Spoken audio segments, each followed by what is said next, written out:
ल यहाँ चाहिँ हामी छौँ गलेश्वर महादेव मन्दिर बेनीमा।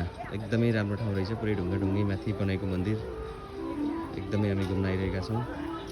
बेनीमा रहेको गलेश्वर महादेव एकदमै राम्रो रहेछ। एकचोटि आउनुपर्ने रहेछ सबैजना। को आउनु भएको छैन अवश्य आउनु होला। एकदम राम्रो रहेछ। 108 शिवलिङ्ग यहाँ रहेछन्।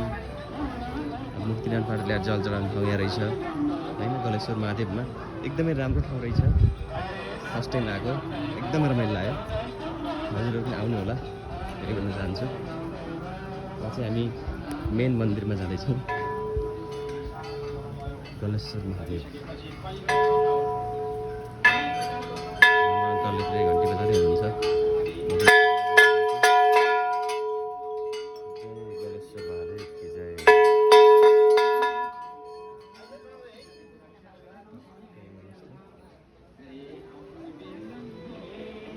मन्दिरको परिक्रमा गर्दैछौँ हामी। एकदमै पुरातात्विक अवस्था रहेको छ यहाँ। एकपल्ट अवश्य आउनु होला। बेनी हाइड्रो पावर त्यहाँ रहेको छ। त्यसको ठिक अगाडिपट्टि चाहिँ गलेश्वर महादेवको दर्शन गर्न सक्नुहुनेछ।